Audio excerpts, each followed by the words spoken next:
हम सबके प्रिय नेता और देश के लोकप्रिय प्रधानमंत्री श्रीमान नरेंद्र मोदी जी, भारतीय जनता पार्टी के राष्ट्रीय अध्यक्ष श्रीमान नितिन नवीन जी, एनडीए के सभी नेतागण। मित्रों, आज हम एक ऐतिहासिक पल के साक्षी बन रहे हैं जो आने में 1 साल, 2 साल, 3 साल नहीं, कई दशक लग जाते हैं। 62 वर्षों का एक रिकॉर्ड आज हमारे प्रिय नेता नरेंद्र मोदी जी ने तोड़ा है। सबसे लंबे समय तक चुने हुए प्रधानमंत्री के रूप में इनका कार्यकाल रहा है। अगला रिकॉर्ड और इस रिकॉर्ड के बीच में भी एक अंतर है। वो रिकॉर्ड उस समय में सृजित किया गया जब चुनाव आजादी के आंदोलन की परछाई में होते थे। कोई स्पर्धात्मक पॉलिटिक्स नहीं थी, ना विकास की कोई ज्यादा महेच्छा, इच्छा, आकांक्षा थी। आज पॉलिटिक्स ऑफ परफॉर्मेंस के समय में इतने लंबे समय तक इस देश का नेतृत्व बार बार चुनकर करना, ये अपने आप में एक बहुत बड़ा लेकर। माननीय प्रधानमंत्री जी, आपने इस देश को लंबे कालखंड तक नेतृत्व देकर विकास के हर पैमाने में आगे बढ़ा है। इतना ही नहीं, आपका ये कालखंड देश के इतिहास में स्थिरता के, राजनीतिक स्थिरता के कालखंड के रूप में जाना जाएगा। आपका ये कालखंड नीतियों की सृजन और इसके स्थिर इंप्लीमेंटेशन के रूप में जाना जाएगा। आपका ये कालखंड मजबूत रीढ़ की हड्डी वाली विदेश नीति को इंट्रोड्यूस करने वाले कालखंड के रूप में जाना जाएगा। और आपका ये कालखंड देश के सम्मान के साथ कोई समझौता न करने वाली रक्षा नीति के निर्माण के रूप में भी जाना जाएगा। मित्रों, 62 वर्ष में देश ने 13 प्रधानमंत्री, अनेक गठबंधन की सरकारें, अनेक दलों की सरकारें देखी हैं। राजनीतिक अस्थिरता का एक लंबा कालखंड भी देश ने भोगा है। मोदी जी का एक कालखंड स्थिरता, निरंतरता और निर्णायक नेतृत्व का एक स्वर्णिम अध्याय लिखने वाले कालखंड के रूप में आगे जाना जाएगा। कई लोग मोदी जी को संकट समय के नेता के रूप में जानते हैं। मैं गुजरात से आता हूं। लंबे समय से मोदी जी के साथ काम करने का मुझे मौका मिला है।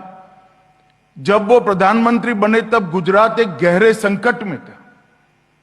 एक सदी का सबसे भयंकर भूकंप के त्रासदी से गुजरात गुजरा हुआ था। उस वक्त मोदी जी ने फ्रंट से लीड करते हुए हमारे गुजरात को भूकंप की परछाई से बाहर निकालकर विकसित गुजरात बनाने का काम किया। आज देश भर के गुजरात भूकंप के पहले भी हुए भूकंप के क्षेत्र को देखेंगे तो कहीं कहीं भूकंप की परछाई जरूर देख पाएगी। मेरा आप सबसे निवेदन है, निमंत्रण भी है कि आप जरूर कच्छ जाइए। परिवर्तन कैसे होता है, कच्छ आज उसका उदाहरण बना है। मैं देश के गृह मंत्री के रूप में काम करता था, तब कोरोना का वैश्विक संकट आया। पूरी दुनिया चिंता करती थी कि भारत कोरोना के संकट को कैसे निपटेगा, परंतु नरेंद्र मोदी जी ने एक सामूहिक नेतृत्व का अनुभव कराते हुए, नेतृत्व वो खुद कर रहे थे, मगर न केवल केंद्र सरकार के सारे विभाग, सारी राज्य सरकारें और 130 करोड़ की जनता को साथ में लेकर इतने बड़े संकट से इस देश को बाहर निकालने का काम किया। उन्हीं का नेतृत्व था जिसने सबसे पहले वैक्सीन बनाने वाले देशों में भारत को स्थान दिलाया। और जो पूरी दुनिया चिंता करती थी कोरोना जब शुरू हुआ कि भारत कैसे इस संकट से निपटेगा, जब संकट समाप्त हुआ तो मॉडल क्राइसिस मैनेजमेंट के रूप में आज विश्व भर के लोग कोरोना की भारत के खिलाफ की लड़ाई को स्टडी करने के लिए आज आ रहे हैं। डोकलाम की घटना हो, रशिया यूक्रेन का युद्ध हो या अमेरिका ईरान का तत्कालीन युद्ध हो, विश्व को झंझोड़ देने वाली ये सारी घटनाओं के बीच में स्थिर भाव से मौन रहकर भारत के हितों की चिंता कर कर हमारे हितों को सर्वोपरि रखते हुए दुनिया जब पूरी संकट में होती है तब भारत ने अपने विकास की गति को बढ़ाया है और आपने एक प्रकार से सहमति की राजनीति को भी आगे बढ़ाने का काम किया है। मोदी जी की विशेषता यह नहीं है कि केवल उन्होंने लंबे समय तक शासन किया, उनकी विशेषता यह है कि इतने लंबे शासन के कालखंड में कई राज्यों के चुनाव एनडीए परिवार के रूप में, भारतीय जनता पार्टी के रूप में और 3 आम चुनाव लगातार जनादेश प्राप्त कर जनता का विश्वास भी जीतने का काम किया है। आज पीछे मुड़कर देखते हैं तो 25 वर्ष की ये नेतृत्व की यात्रा लगातार जनता द्वारा चुनी गई सरकारों का नेतृत्व करने का ये स्वर्णिम कालखंड एक सच अर्थ में नरेंद्र मोदी जी की लोकतांत्रिक स्वीकृति की यात्रा है, जिसने भारत को कई मीलों हर क्षेत्र में आगे पहुंचाने का काम किया है। मोदी जी, आपने इस देश के सार्वजनिक जीवन में कई मॉरल लैंडमार्क रचित करने का काम किया है।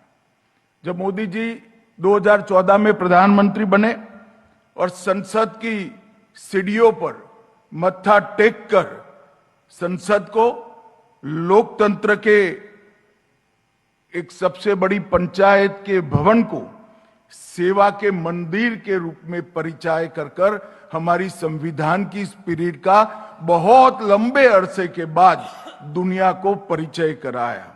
आपने लाल किले से प्रधानमंत्री को प्रधान सेवक बनाकर आने वाली कई पीढ़ियों में सत्या का उद्देश्य क्या होता है इसके मायने समझाने का और मार्गदर्शन करने का काम किया है। संविधान को एडमिनिस्ट्रेशन का धर्म ग्रंथ कर सरकार चलाने का धर्म ग्रंथ के रूप में परिचय कराकर आपने संविधान का सम्मान बढ़ाया है और आपके शासनकाल में गुरु नानक देव जी के सेवा के संदेश को चरितार्थ करने का भी काम किया है। समर्थ रामदास ने एक कल्पना रखी थी शासन की, उपभोग शून्य स्वामी। आपने उपभोग शून्य स्वामी की कल्पना को चरितार्थ कर हमेशा राष्ट्र प्रथम के भाव को आगे बढ़ाया है। सादगी, संपर्क की विशेषता, दृढ़ता, दूरदर्शिता, अथाह परिश्रम और राष्ट्र प्रथम का भाव, ये हमेशा के लिए आपको पूरे भारत के नेताओं में एक अलग भांति का, अलग पंक्ति का नेतृत्व के रूप में प्रस्थापित करेगा, इसमें मुझे कोई संशय नहीं है। मोदी जी ने 2014 में प्रधानमंत्री बनकर भारत की चुनौतियों को समझा और चुनौतियों के सामने के लिए निश्चित ठोस रणनीति बनाने का काम किया। भ्रष्टाचार, पॉलिसी पैरालिसिस, कमजोर निर्णय क्षमता वाला नेतृत्व और फ्रेजाइल 5 वाला अर्थतंत्र, ये बोझ के साथ, ये बैकग्राउंड के साथ आपने सत्ता संभाली और आज ये सारे सूत्र युवा पीढ़ी के लिए इतिहास बनकर आपने रख दिए हैं। भारत आज 1 से 5 के अर्थतंत्र में भी पहुंचा है, सबसे ज्यादा दूरदर्शिता के साथ पॉलिसी बनाने वाला तंत्र भी बना है और भ्रष्टाचार को कोई दूरबीन लेकर आपके शासन में न ढूंढ पाए, इस प्रकार का पारदर्शी शासन भी आपने दिया है। 2022 में जब आजादी के 75 साल हुए, मैं गृह मंत्री के रूप में काम करता था। मोदी जी ने एक बैठक बुलाई और उन्होंने आजादी के अमृत महोत्सव को मनाने के लिए देश की सरकार की तैयारियों के लिए ये बैठक थी। उसके बाद कोरोना भी आया। मगर मित्रों, मैं जरूर कहना चाहता हूं, जिस विजन के साथ उन्होंने आजादी का अमृत महोत्सव मनाया, इसके कारण हमारी सभी सिद्धियों को दुनिया के सामने रखने का भी काम हुआ। युवा पीढ़ी को आजादी के संग्राम से परिचय कराने का भी काम हुआ। भारतीय भाषाएं और भारतीय संस्कृति और कई गुमनाम आजादी के स्वतंत्रता सेनानियों को फिर से एक बार पुनर्जीवित करने का भी काम हुआ। परंतु अमृत काल की संकल्पना ने पूरा दृश्य बदल कर रख दिया। उन्होंने 75 साल के समारोह के वक्त कहा था कि आज से भारत का अमृत काल शुरू हो रहा है और 75 साल से लेकर भारत की आजादी की सदी तक के काल को अमृत काल के रूप में उन्होंने व्याख्यायित किया। और देखते देखते देखते 15 अगस्त 2047 के विकसित और आत्मनिर्भर भारत की संकल्पना को, विचार को प्रधानमंत्री के विचार से बदलकर 140 करोड़ जनता का संकल्प बनाने का काम हमारे नेता नरेंद्र मोदी जी ने किया। मुझे कहने में कोई संकोच नहीं। जब मैं युवा था और देश के सामने की समस्या को सोचता था, तो सबसे बड़ी समस्या थी हमारे देश की जनता की सामूहिक लघुता ग्रंथि की। ये इंफीरियरिटी कॉम्प्लेक्स हम कर सकते हैं, हम दुनिया का नेतृत्व तो कई क्षेत्रों में कर सकते हैं। हमारा भूतकाल भी भव्य था, भविष्य स्वर्णिम है। ये आत्मविश्वास का अभाव देश की जनता में दिखाई देता था। आपके 2047 के विकसित भारत के संकल्प ने हमारी सामूहिक इंफीरियरिटी कॉम्प्लेक्स को समाप्त कर एक आत्मविश्वासी 140 करोड़ नागरिकों का एक देश बनाने का काम किया है। मुझे बरोबर याद है, आपने समारोह में कहा था कि 140 करोड़ लोग अलग अलग दिशा में अगर कदम उठाते हैं तो एक ही कदम आगे बढ़ते हैं, परंतु एक लक्ष्य के सामने एक दिशा में 140 करोड़ लोग एक कदम उठाते हैं तो देश 140 करोड़ कदम आगे बढ़ता है। यही हमें विकसित भारत के तक पहुंचाएगा। आपने जो विजन 2047 का दिया है, इसको भारत का युवा भी स्वीकार कर रहा है। आत्मविश्वासी, समृद्ध, सुरक्षित, शिक्षित और विश्व का नेतृत्व करने वाला भारत का रोड मैप आपने देश के सामने रखा है। आपने एनडीए को एक राजनीतिक गठबंधन से ऊपर उठकर देश की चिंता करने वाले राजनेताओं का और संवेदनशील राजनीतिक दलों का समूह बनाया।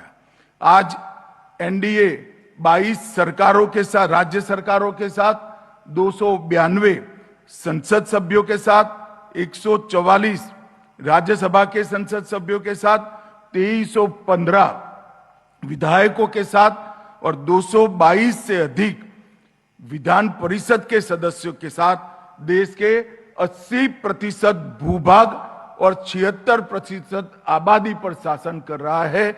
वो ये आपके 12 साल के यशस्वी कार्यकाल का ही परिणाम है।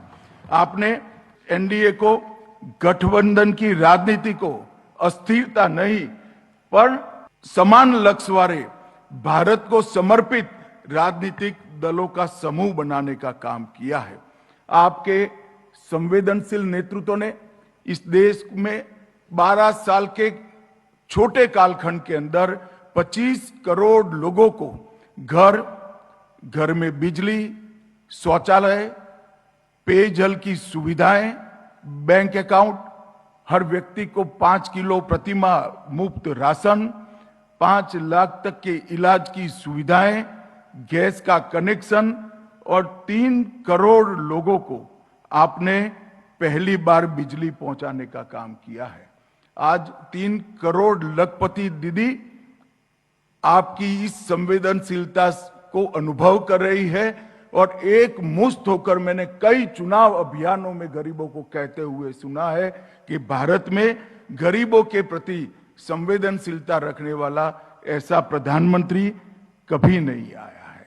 इतने बड़े जन कल्याण के कामों के साथ जो कहते थे कि जन कल्याण के लिए बजट का हिस्सा कितना होना चाहिए, इसकी डिबेट होनी चाहिए।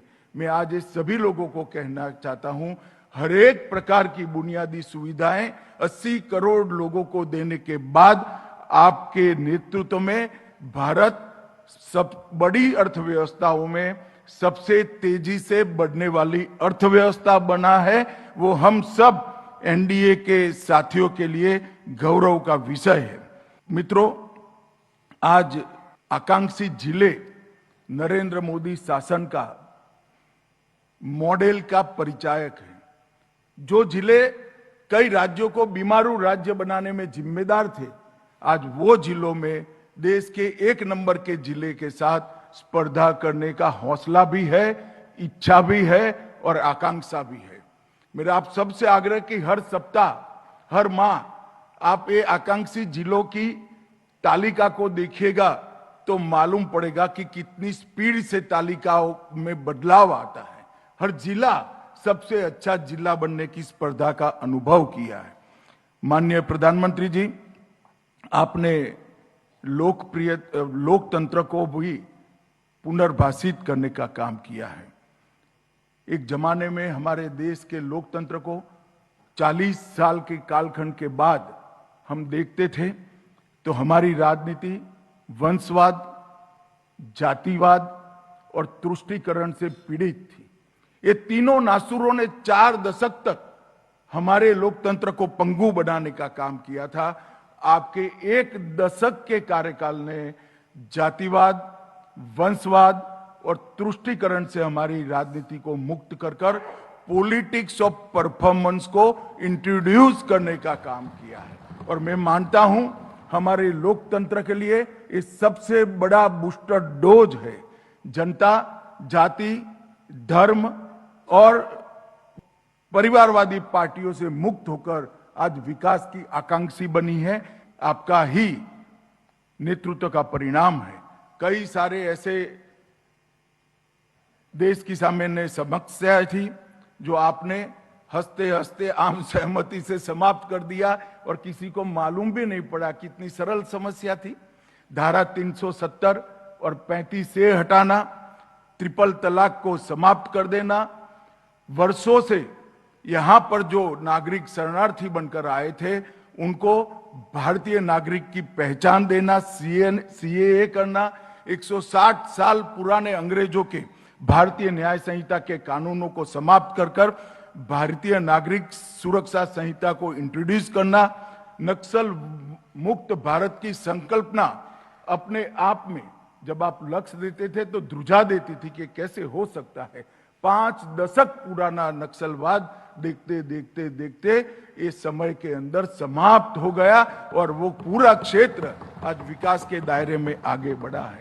आतंकवाद के प्रति जीरो टॉलरेंस की नीति, सर्जिकल स्ट्राइक, एयर स्ट्राइक और ऑपरेशन सिंदूर, ये तीनों ने कई देशों की रक्षा नीति को नया आकार देने का काम किया है। और इसके साथ साथ सहकारिता मंत्रालय की रचना, पशुपालन, डेयरी और मत्स्य विभाग का मंत्रालय बनाने की रचना, 50% लाभकारी मूल्य वाली एमएसपी और कृषि इंफ्रास्ट्रक्चर का मजबूत विकास, इसने आपको किसानों के प्रिय नेता बनाया है। मैं हमेशा जब इनफॉर्मली युवाओं के साथ बात करता हूं तब हमेशा आपको व्यवहारू अर्थशास्त्री के रूप में उल्लेखित करता हूं। मैं आज एनडीए के सभी नेताओं के बीच में भी कहना चाहता हूं, नरेंद्र मोदी जी न केवल अर्थशास्त्र को जानते हैं, उन्होंने अर्थशास्त्र का व्यवहारिक स्वरूप पूरी दुनिया के सामने रखने का काम किया है। जीएसटी की कल्पना कभी संभव नहीं लगती थी। आपके दृढ़ निश्चय और सबको साथ लेने की कला के कारण ही आज जीएसटी लागू हो पाया है। भारत फ्रेजाइल 5 में से आज पहली 5 अर्थव्यवस्थाओं में आया है। बैंकिंग सुधार एक स्वप्न जैसे लगते थे, परंतु आज बैंकों का विलय और एनपीएस संकट को निपटने की रणनीति के कारण आज हमारी बैंकें सारी प्रॉफिटेबल भी है और एनपीए का स्तर पूरे विश्व में सबसे कम शायद हमारे यहाँ है। जेम ट्रिनिटी रिकॉर्ड एफडीआई निवेश के लिए पीएलआई योजनाएं और नारी शक्ति वंदन अधिनियम से मातृशक्ति का सम्मान और नीति निर्माण में मातृशक्ति को स्थान। मुझे विश्वास है कि आपके नेतृत्व में एनडीए ने जो संकल्प किया है 33% आरक्षण का, वो भी आपके नेतृत्व में ही समाप्त होगा। न केवल नीति निर्माण में मातृशक्ति को भागीदार बनाया है, न केवल ढेर सारी शौचालय से लेकर पीने के पानी से लेकर राशन से लेकर बच्चों की टीकाकरण तक की महिलाओं की समस्या को आपने समाप्त किया। हमारी मातृशक्ति को सेना, पुलिस, वैज्ञानिक अनुसंधान, स्टार्टअप, ड्रोन और खेल जैसे क्षेत्र में समानता का अधिकार भी आपने दिया है। युवा जब आकांक्षी होता है तो हर क्षेत्र को छूना चाहता है। माननीय प्रधानमंत्री जी, आपने खेलो इंडिया के माध्यम से खेल के क्षेत्र में भी भारत को लंबी छलांग लगाने का एक मौका दिया है और मुझे विश्वास है कि आने वाले दिनों में वो दिन दूर नहीं है जब ओलंपिक और अंतर्राष्ट्रीय खेलों की तालिका में भारत का तिरंगा सबसे ऊपर होगा, वो हम सब देख पाएंगे। नई शिक्षा नीति एक प्रकार से हमारे संस्कार को भी संजो कर रखती है और हमारे युवाओं को वैश्विक स्पर्धा में खड़ा रहने का मौका भी देती है। 21वीं सदी की आवश्यकताओं के अनुसार आधुनिक शिक्षा देने का ये संकल्प आज पूरा देश उसकी भूरी भूरी प्रशंसा करता है। स्टार्टअप इंडिया और डिजिटल इंडिया ने हमारे युवाओं को बहुत बड़ा न केवल मौका दिया है, उनको उभरने का भी एक रास्ता प्रशस्त किया है। अवसंरचना और कनेक्टिविटी, सड़क, रेल, हवाई अड्डे, बंदरगाहें और डिजिटल कनेक्टिविटी, इसमें आपके कालखंड का मैच भारत की कोई सरकार नहीं कर सकती। इतना ही नहीं, दुनिया भर की सरकारों का आप स्टडी कर दीजिए। 12 समय में सड़क, रेल, हवाई अड्डे, बंदरगाह और डिजिटल कनेक्टिविटी, इतनी बड़ी छलांग दुनिया के कोई देश ने नहीं लगाई है जो आपके नेतृत्व में भारत ने लगाई है। वंदे भारत ट्रेनें, expressway, freight corridor, metro network और जलमार्ग, ये भारत की कनेक्टिविटी के इतिहास में एक लैंडमार्क बन के खड़े हैं। मैं सरहदी सुरक्षा की एक बात फिर से रिपीट करना चाहता हूं। सीमावर्ती क्षेत्रों में रोड का नेटवर्क जो आपने बनाया है, न केवल हमारे टूरिज्म को बढ़ाया है, मगर किसी भी दुश्मन की हिमाकत को सामना करने के लिए हमारी सेना को 24 घंटा 365 दिन उपलब्ध कराने का आपने साधन भी किया है। जनजाति विकास में एकलव्य विद्यालय, पीएम जनबन, वाइब्रेंट विलेज और बस्तर क्षेत्र के विकास जैसे कई लैंडमार्क काम हुए हैं। आपने एक सूत्र दिया, विकास भी विरासत भी। श्री राम जन्मभूमि का निर्माण, वो आंदोलन शुरू हुआ तब से मैं कार्यकर्ता था। हम तो विश्वास खो बैठे थे कि हमारे जीते जी राम जन्मभूमि का निर्माण हम देख पाएंगे। आज राम लल्ला बड़े गौरव के साथ गगनचुंबी मंदिर में विराजे हैं। काशी विश्वनाथ धाम, महाकाल लोक और केदार धाम का पुनर्निर्माण, पुनर्विकास और संसद को सेंगोल विहीन करने का काम जिन लोगों ने किया था, उनकी उपस्थिति में संसद में आपने सेंगोल, पवित्र सेंगोल को प्रस्तापित कर फिर से एक बार ये देश भारतीय परंपराओं से चलेगा, ये प्रस्तापित करने का काम किया है। G20 के माध्यम से आपने भारतीय संस्कृति से पूरी दुनिया को परिचित कराने का काम किया है। मित्रों, अंतरिक्ष के क्षेत्र में चंद्रयान 3 की सफलता के बाद गगनयान, मानव रहित अंतरिक्ष मिशन और 200 से ज्यादा स्पेस स्टार्टअप अंतरिक्ष के क्षेत्र में 75 साल की आजादी के बाद बहुत बड़ी छलांग लगाने में मोदी जी ने काम किया है। रिसर्च एंड डेवलपमेंट में हम पिछड़े हुए थे। रिसर्च, डेवलपमेंट और इनोवेशन के लिए आरडीआई की 1 लाख करोड़ की योजना आने वाले दिनों में दुनिया भर की समृद्धि को यहां लाने का राजमार्ग बनने वाली है। इंडिया सेमीकंडक्टर मिशन सफल हो चुका है। यहां सेमीकंडक्टर का उत्पादन शुरू भी हुआ है। 76,000 करोड़ से ज्यादा निवेश से भारत में चिप निर्माण शुरू हुआ है। नेशनल क्वांटम मिशन हमारे युवाओं को अपनी प्रतिभा को न केवल दिखाने का अवसर देता है, क्वांटम मिशन के माध्यम से 25 साल के बाद के विश्व का नेतृत्व भारत करे, इसके लिए आपने रास्ता प्रशस्त किया है। रक्षा उत्पादन में 1,27,000 करोड़ रुपए का उत्पादन और 21,000 करोड़ का निर्यात, ये बहुत बड़ी उपलब्धि है।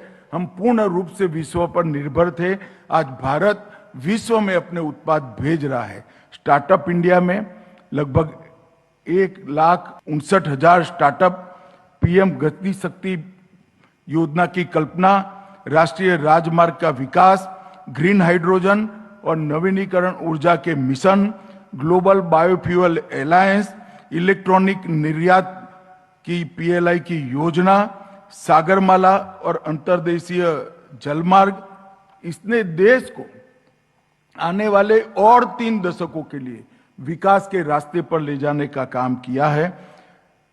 चीफ ऑफ डिफेंस स्टाफ का पद, 1 रैंक 1 पेंशन से सेना के जवानों का कल्याण और वैक्सीन मित्र नीति के माध्यम से वैश्विक संकट के समय विश्वसनीय मित्र की भारत की छवि भी आपने दुनिया भर में सृजित करने का काम किया है।